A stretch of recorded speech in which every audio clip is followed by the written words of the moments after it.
എൻ്റെ താമസം കാട്ടിലാണ്. ഇവിടെ ഏറ്റവും ഉയരമുള്ള ജീവി ഞാനല്ല, ഏറ്റവും വേഗതയുള്ള ജീവിയും ഞാനല്ല, ഏറ്റവും ബുദ്ധിയുള്ള ജീവിയും ഞാനല്ല. എന്നാൽ ഞാനാണ് കാട്ടിലെ രാജാവ്. അതിനാൽ തന്നെ എന്നെ എല്ലാവരും ഭയപ്പെടുന്നു. എൻ്റെ സ്വഭാവം നിങ്ങൾക്കറിയാമായിരിക്കും. ഞാൻ ഇര പിടിക്കാൻ പതുങ്ങിക്കിടക്കും. എൻ്റെ ഗർജനമോ 8 കിലോമീറ്ററുകൾ നീളത്തിൽ കേൾക്കാം. ഞാൻ ഒന്നനങ്ങിയാൽ എല്ലാവരും പേടിച്ചു വിറയ്ക്കും. അറിയില്ല എന്തിനാ എല്ലാവരും പേടിക്കുന്നതെന്ന്. എങ്കിലും കാട്ടിലെ ഒരു രാജാവിൻ്റെ ദീനരോധനമാണ് ഞാൻ നിങ്ങളോടിവിടെ പറയുവാൻ ആഗ്രഹിക്കുന്നത്. ഈ ലോകത്തിൽ ഏറ്റവും കൂടുതൽ ഭാഷകളിൽ പരിഭാഷപ്പെടുത്തിയ ബൈബിളിൽ എൻ്റെ പേരുണ്ട്. കരയിലെ ഏറ്റവും വലിയ മൃഗമായ ആന എൻ്റെ കാരുണ്യം കൊണ്ടാണ് അവൻ ഇന്നും ജീവിച്ചിരിക്കുന്നത്. എന്നാലോ അവൻ്റെ പേര് ബൈബിളിൽ ഇല്ല. ദൈവവചനത്തിൽ എൻ്റെ പേര് ആവർത്തിച്ച് കേൾക്കുമ്പോൾ ഒരുപാട് അഭിമാനമുണ്ട്. യാക്കോബ് തൻ്റെ പുത്രന്മാരെ വിളിച്ച് ഭാവി കാലത്തെപ്പറ്റി പറയുമ്പോൾ യഹൂദയെ പറ്റി പറയുന്നത് ഇങ്ങനെ: യഹൂദ ഒരു ബാലസിംഹം, മകനെ നീ ഇരപിടിച്ച് കയറിയിരിക്കുന്നു. അവൻ കുനിഞ്ഞ് സിംഹം പോലെയും സിംഹി പോലെയും പതുങ്ങിക്കിടക്കുന്നു. ആർ അവനെ എഴുന്നേൽപ്പിക്കും. ദൈവപുരുഷനായ മോശ തൻ്റെ മരണത്തിന് മുൻപേ ഇസ്രായേൽ മക്കളെ അനുഗ്രഹിക്കുമ്പോൾ ദാനിനെ കുറിച്ച് പറയുന്നത് ഇങ്ങനെ: ദാൻ ബാലസിംഹമാകുന്നു, അവൻ ബാഷാനിൽ നിന്ന് ചാടുന്നു. എൻ്റെ ഹൃദയത്തിൽ ഇന്നും മായാത്ത നൊമ്പരമായി അവശേഷിക്കുന്ന ഒരു കാര്യം ഞാൻ നിങ്ങളോട് പറയട്ടെ. ഒരിക്കൽ എൻ്റെ പ്രിയപ്പെട്ട മകൻ ഈ ലോകത്തോട് വിടവാങ്ങിയത് എങ്ങനെയെന്ന്. ഒരു ദിവസം കൂട്ടുകാരുമായി മുന്തിരിത്തോട്ടത്തിൽ കളിക്കാൻ പോയതായിരുന്നു അവൻ.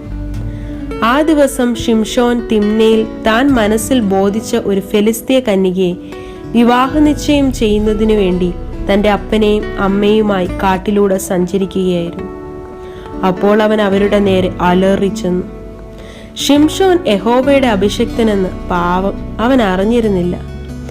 ദൈവത്തിന്റെ ആത്മാവിന്റെ ശക്തിയാൽ കയ്യിലൊന്നുമില്ലാതിരിക്കെ തന്നെ അവൻ അതിനെ ഒരു ആട്ടിൻകുട്ടിയെ പോലെ കീറിക്കളഞ്ഞു. അങ്ങനെ എൻ്റെ മകൻ എനിക്ക് നഷ്ടമായി. അന്ന് ഞാനൊരു കാര്യം മനസ്സിലാക്കി: ദൈവത്തിൻ്റെ പദ്ധതിക്ക് തടസ്സമായോ ദൈവത്തിൻ്റെ അഭിഷിക്തന്റെ വിരുദ്ധമായോ കാട്ടിലെ രാജാവാണെങ്കിലും ഞങ്ങൾക്ക് നിൽക്കാൻ സാധിക്കില്ല. അതിനുള്ള ബലമില്ലാന്നേ. അതുകൊണ്ടാണല്ലോ വചനത്തിൽ പറയുന്നത്: ബാലസിംഹങ്ങളും ഇരകിട്ടാതെ വിശന്നിരിക്കും, യഹോവയെ അന്വേഷിക്കുന്നവർക്കോ ഒരു നന്മയ്ക്കും കുറവില്ല. ഞാൻ പറയട്ടെ, ഞങ്ങളുടെ കുട്ടികൾക്ക് വേണ്ടി ഇര കിട്ടുവാൻ ഒരു പ്രയാസവുമില്ല. അവരോ വിശന്നിരിക്കാൻ സാധ്യതയുണ്ട് എന്ന്. എന്നാലോ ദൈവത്തെ അന്വേഷിക്കുന്നവർക്ക് ഒരു കുറവുമില്ല. ദൈവം അവരെ സമൃദ്ധിയായി പോറ്റും. ആദ്യമൊക്കെ രാജാവായ എനിക്കിത് വിശ്വസിക്കാൻ പ്രയാസമായിരുന്നു. എങ്കിലോ എൻ്റെ മകൻ മരിച്ചതോടെ ദൈവത്തിൻ്റെ ആത്മശക്തി ഞാനും വിശ്വസിക്കുന്നു. എന്നെ വിശ്വാസത്തിൽ ഉറപ്പിക്കുവാൻ വേറെയും മറക്കാനാകാത്ത ഒരു സംഭവം ഉണ്ടായിട്ടുണ്ട്. ദാനിയേൽ എന്ന ബാലനെ നിങ്ങൾക്കറിയോ? സകല ദർശനങ്ങളെയും സ്വപ്നങ്ങളെയും സംബന്ധിച്ച് വിവേകിയായിരുന്നവൻ. അതുകൊണ്ട് തന്നെ അവന് ശത്രുക്കളും കൂടുതലായിരുന്നല്ലോ. ആ കാലത്ത് ദാര്യാവേശ രാജാവിനോടല്ലാതെ യാതൊരു ദേവനോടോ മനുഷ്യനോടോ അപേക്ഷ കഴിക്കുന്ന ഏതു മനുഷ്യനെയും ഞങ്ങളുടെ ഗുഹയിൽ ഇട്ടുകളയും എന്നിങ്ങനൊരു കൽപ്പന ശത്രുക്കൾ എഴുതിപ്പിക്കുകയുണ്ടായി.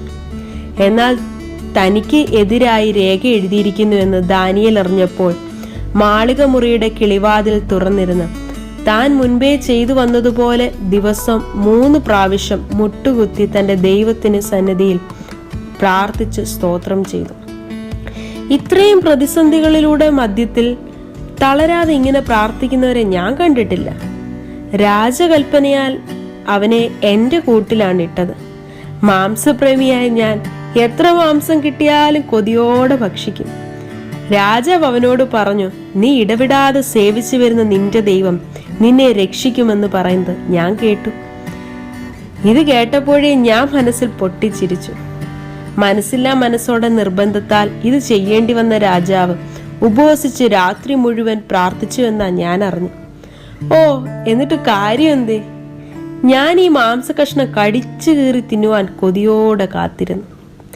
എന്നാൽ ഞാൻ അന്ന് കണ്ടത് ഗുഹയുടെ മധ്യത്തിൽ വളരെ സന്തോഷത്തോടിരിക്കുന്ന ദാനിയേലിനെയാണ്. മാംസത്തിന്റെ രുചി മനസ്സിൽ കണ്ട് ആർത്തിയോടെ വായി തുറക്കുവാൻ ശ്രമിച്ചപ്പോൾ ആരോ പശ വെച്ച് ഒട്ടിച്ച പോലുള്ളൊരവസ്ഥയായിരുന്നു എനിക്ക്. രാവിലെ വരെ ഭക്ഷിക്കുവാൻ കഴിയാതെ ആ മാംസകഷ്ണത്തെ നോക്കിയിരിക്കുവാനായിരുന്നു എൻ്റെ വിധി. അന്ന് നിരാശയും ദേഷ്യവും കൊണ്ട് എനിക്ക് ജീവിതം അവസാനിപ്പിക്കുവാനാണ് തോന്നിയത്. കാട്ടിലെ ഏക രാജാവായിട്ടെന്താ? എൻ്റെ ശക്തിക്കോ അധികാരത്തിനോ ഒന്നും ചെയ്യാൻ കഴിഞ്ഞിട്ടില്ലല്ലോ. പ്രിയ കൂട്ടുകാരാ, സ്വർഗീയ രാജാവിൻ്റെ മുൻപിൽ മുട്ടുകുത്തി പ്രാർത്ഥിക്കുന്നവരാണോ നിങ്ങൾ? നിങ്ങൾക്ക് പ്രതിഫലമുണ്ട് നിശ്ചയം. അല്ല, നിങ്ങൾ എന്നെ പോലെ കാട്ടിലെ രാജാവായാലും നിങ്ങൾ ഏത് നാട്ടിലെ രാജാവായാലും സ്വർഗത്തിലെ രാജാവിൻ്റെ മുൻപിൽ നിങ്ങൾക്കൊന്നുമില്ല. വേദനയോടെ ഒരു രാജാവിൻ്റെ ദീനരോദനം.